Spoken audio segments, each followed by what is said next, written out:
everyone, kun sagantaa keenya odaa chaanalii odaa 64 jedhamu irraa darbuudha. Sagantaa afaan Ingiliziiti. Har'a ka qopheessine phrasal verbs kan jedhu. Phrasal verbs jechuun jechoota yeroo baay'ee lama ta'anii cimdiidhaan deeman waan ta'eef yeroo baay'ee barattoota beginner ta'an yookaan barattoota jalqaba ta'an akka malee challenge godhu jechuudha, rakkisu. So isa kana tokko tokkoon lallaalaa deemna muraasa keessaa fudhannee haa ta'uuti hundumayyuu paartii qoonnee dhiyeessuu yaalla. So har'a ka dhiyaate take after walumatti take fi after addaan hin hiikan jechuu asitti. Meaning isaa take after walumatti hiikama. Take leensan after leensan jedhanii addaan hin baasan. Take after yaaduma tokko qaba. Resemble hiikan isaa which means resemble wal fakkaachuu jechuudha. Resemble fakkaachuu in appearance qaaman. Appearance means qaaman the body parts. Body dha qaaman in appearance. Or behavior amala wal fakkaachuu yookaan qaama wal fakkaachuu. Maal jechuun take after jechuun fakkaachuu jechuudha. Fakkeenya keessatti ammoo example my mother takes after her mother. My mother haati tiyya takes after in fakkaate her mother haadha ishii fakkaate her jechuun kan ishii jechuudha. Who does the baby take after? Who does the baby take after? Daa'imni eenyu fakkaata? Who jechuun eenyu jechuudha. The baby daa'ima take after jechuun fakkaachuu take after. Which of your parents do you take after in character? Which of your parents? Parent means mother and father. Parent means haadha fi abbaan parent jedhama. Which of your parents? Parentiin kee do you take after in character? Amalaan eenyu fakkaata yaada jedhu qaba. Which jechuun kam jechuudha. So take after jechuun resemble in appearance or behavior. Fakkaachuu jennee ibsineerra. Kan itti aanu second looking forward to. Looking forward to. Looking ila adda tiikte forward illee adda tiikuu osoo hin taane looking forward to. Looking forward to jecha tokkoon sagalee tokkoon dubbisuu yookaan sagalee tokkoon hiika isaa beekuudha. Looking forward to means sagalee tokkocha qaba yookaan ammoo hiika tokkocha qaba jechuudha. Looking forward to means thinking of something in future with pleasure or waiting for with pleasure or gammachuun eeguu jechuudha. Oromiffaan waan tokko gammachuudhaan just eeguu waan fuulduraa tokko waan si biraan gammachuudhaan ni dhuftettee eeguu jechuudha. Waiting for with pleasure. Pleasure means gammachuu jechuudha. Kan akkasiisan looking forward jennaan. Looking forward. I looking forward to see you again. Si arga jedhe eega gammachuudhaan si argadha jedhe eega gammachuudhaan. I look forward to the summer vacations. Summer vacation nan eega gammachuudhaan eegaa jechuudha. Boqonnaa waan jiruuf jechuudha. Holiday guyyaa ayyaana adda addaa waan qabuuf jechuudha. So I'm looking forward to going home. Gammachuudhaan gara manaa deema yaada jiru of keessaa qaba. I'm looking forward to. Looking forward to means gammachuu waan tokko eeguu jechuu waan ta'eef I'm looking forward to going home. Gara manaa gammachuudhaan deema yookaan gammachuudhaan deemuudhaaf eegaa jira. Nan eegaa deemuudhaaf jechuudha gammachuudhaan. Fakkeenyaaf namoota hidhaa jiran faayidaa fa'aa keessatti yeroo ture naga dhiisan jedhe guyyaa haga sedee qaxaroo yoo jiraate gammachuudhaan waan san eeguu to going home gara manaa deemuudhaaf jechuudha. So katti aan set up set illee addatti up illee addatti osoo hin taane set up walumatti establish jecha jedhu nuu kenna. Phrasal verbidha set up. Yeroo baay'ee beginner rakkisaa hiikkachuudhaaf azaa godha yookaan it is so difficult for the beginners. Addaan sanaaf addaan baasan jechuudha. Set up means established. Hundeessuu yaada jedhu kenna establish. Fakkeenyota asii jiran immoo the societies was set up in 1906. The societies or society was set up in 1906. Society was set up kan set up ta'e yookaan hundeeffame 1906 irratti yookaan 1906 irratti hundeeffame. Maali society hawaasi sun jechuudha.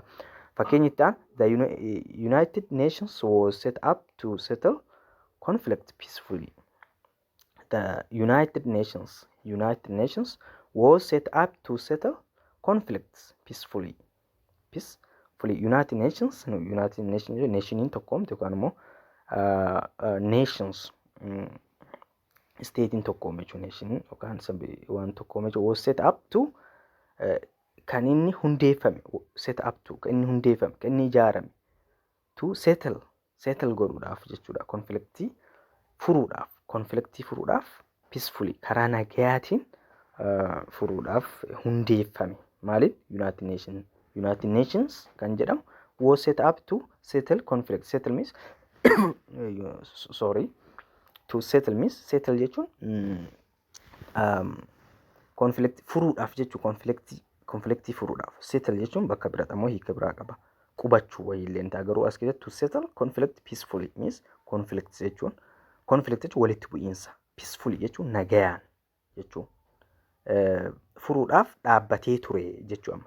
United Nations was set up to settle conflict peacefully karaa nagayaatiin walitti bu'iinsa furuudhaaf dhaabbate jechuudha. Set up ka jedhu kana nu agarsiisa. Kattaanu look after look kabra after kabra osoo hin taane look after walumaa jecha tokko sagalee tokkoon hiikatti kennina.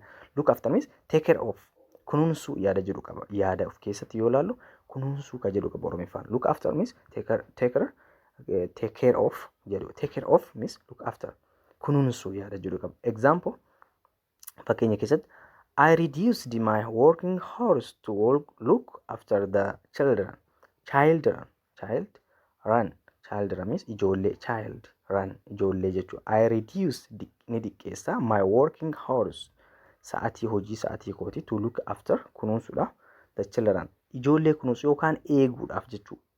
Eeguudhaaf balaa adda addaa tiksuudhaaf kunuunsuu qofa osoo hin taane eeguullee yaada jechuudha. Eeguu jechuun bira taa'uu osoo hin taane waan tokko daa'ima isaan eeguu yookaan kunuunsuu yaada jedhu qabata. Look after jechuun I reduce my working hours to hours echiin hin dubbifamu yeroo baay'ee bakka hours jedhu kanatti hours. I reduced my working hours to look after the children. Ijoollee eeguudhaaf sa'atii kiyya reduce jechuun gadi buusuu jechuudha. Hojii kiyya gadi buuse ka sa'atii to looking after the children. Ijoollee eeguudhaaf. Okay. Sorry. She is old. Fakkeenya lammaffaa. She is old and needs to be properly looked after. She is old. Isheen old waan taateef nama guddaa waan taateef. And needs to be hin barbaaddi ta'uu properly seeraan looked after. Seeraan kunuunfamuu seeraan eegamuu feetii jechuudha. Isiin sun. She is old and needs to be. Need jechuun barbaaduu fedhu. To be ta'uu properly seeraan karaa seera qabeessan jechuudha. Looked after. Kunuunfamuu barbaaddi yaada jedhu qaba jechuudha. So looking after means kunuunsuu yookaan eeguu wayii ta'a jechaadha. Lammaffaa look for. Look jechuun laaluudha. For maal asoo akkasii taatee confusing godhin asoo bitaa akkasiin galin. Look for jechuun sagalee tokkoon. Look for means hiika mataa isaa danda'e qaba. Look for. Lookii foriin waliin jiraannaan hiika mataa isaa kennaa jechuudha. Look for means try it to find. Try it to find. Waan tokko argachuudhaaf yaalu or search barbaaduu seek illeen akkasuma barbaaduu kan fedhuu jechuudha. Barbaaduu yookaan soquu fedhuu osoo hin taane soquu. Look for means try to find or search seek yaada kan search illeen ta'a try it find jechuudha argachuudhaaf try godhuu yaaluu seek yaada jedhu look for jennaan jechuudha. Example would you help me look for my keys? Would you help me? Look for my keys. Would you help me? Na gargaartaa? Look for my keys. Keys jechuun furtuu kiyya barbaaduuf na gargaartaa yaada jedhu qaba. Na gargaartaa would you help me? Na gargaartaa? Look for means barbaadu. For my keys. Key jechuun furtuu jechuudha. So I poor school record will count against you when you look for a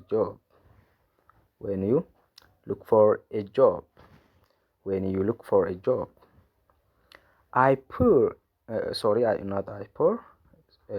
fakkeenya dubbisaan jira. A poor school record will count against you when you look for a job. A poor school record will count against you when you look for a job. A poor school record jechuun galmeewwan yookaan ammoo qabxiiwwan will count qabxiiwwan poor ta'e yookaan gadi bu'aa ta'e. Poor means beginnerii keessa rakkisa. Poor jechuun hiyyeessa maal qofa osoo hin taane as keessa gadi bu'aa kan ta'e low kan ta'e jechuudha. Is poor. A poor school record school jechuun qabxiiwwan mana barumsaa recording galmeewwan mana barumsaa will count kan count jechuun kan lakkaa'amu against you si miidhaa jechuudha yookaan immoo challenge si godha. Yoom when you look for a job yeroo ati hojii barbaaddu si rakkisa. Maaliin qabxiin xiqqaan yookaan qabxiin gadi bu'aan yeroo ati hojii barbaaduuf jettu si rakkisuu mala yookaan si rakkisa ta'a jechuu fuulduraaf jechuudha. Poor school record will count against you when you look for a job. Hojii gisa barbaaddu hojii when you jechuudha you look for a job. Hojii barbaadnu hojii soqnu you look for nu rakkisa. Maaltu nu rakkisa? Against you si miidhaa jechuu nu asonta si rakkisa jechuu. Poor school record will count against you when you look for. Yaada jedhu qaba. Kataanu we need to look for a gas station. Gas stations. Gas stations. Gas station. We need to look for barbaadu. We need to look for ini barbaanna look for. Kan ni feena to look for barbaaduudhaaf gas station. Gas station jechuun buufata gaasaa bakka fonidaajii adda addaa irraa buufatan feena yookaan barbaanna to look for gas station. Because sababi isaa this car will soon run out. Maal godhu jira? This car will be soon run out. Amma run out godhu jira jechuun gaaza nurraa fixaa jira. Gaaza nurraa fixaa waan jiruuf maal barbaana? Gas stationii nu barbaachisaa jechuudha bakka buufata gaaza nu feessaa jechuudha. Lammaffaa run out of something. Run out of something dhumachuudhaaf deemu fixuudhaaf deemu kan run out of something waa wayii jechuudha. Viidiyoo asiin duraa keessa sirriibseera. Run out of something of means permits or supplies or time etc. Want to run out of something waan tokko dhumachuuf deemu permits ta'uu danda'a yema adda addaa supplies ta'uu danda'a dhiheessii adda addaa or time or energy etc. kamaatti fufu jechuu hedduu jira. Run out of something jechuun dhumachuu jira. Dhumachuu deemuu jira yaada jedhudha. Dhumachuuf deemuu jira. Dhumachuuf deemuu jira yaada jedhudha. Maaliif run out of jechuun. Example storage is running out. Storage is running out. Dhumachuu deemuu jira yookaan already waan xiqqaa jiraachuu dhumachuuf deemuu jira.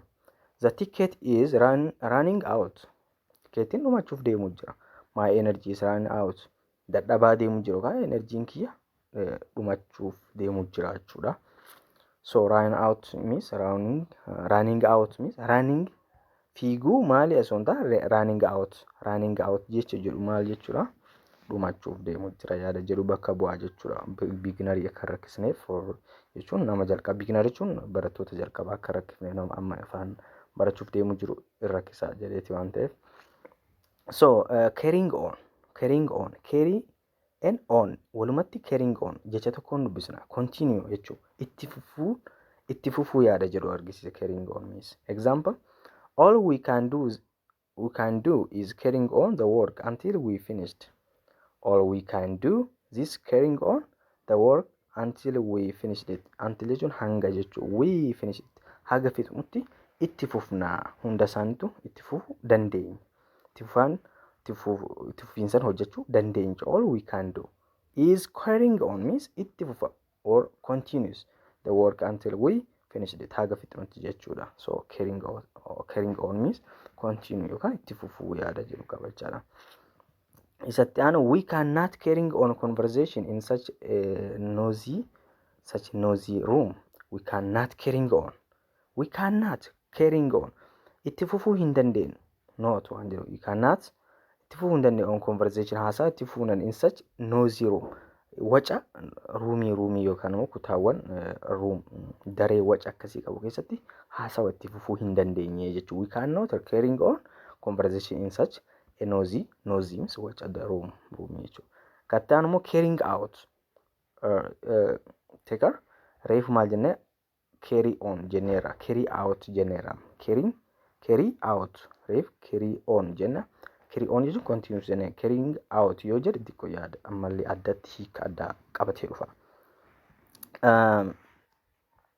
Carrying out means put into practice gara hojiitti practice godhuu shaakaluu yookaan gara hojiitti hiikuu perform raawwachuu or complete xumuruu a job hojiiwwan adda addaa duty jechuun responsibility or itti gaafatama adda addaa gara hojiitti hiikuu xumuruu raawwachuu yaada jedhu raawwachuudhaan hojiitti hiikuu jechuudha. Maaliif carrying out jechuudha. Example, we should carrying out the plan on the schedule without your help.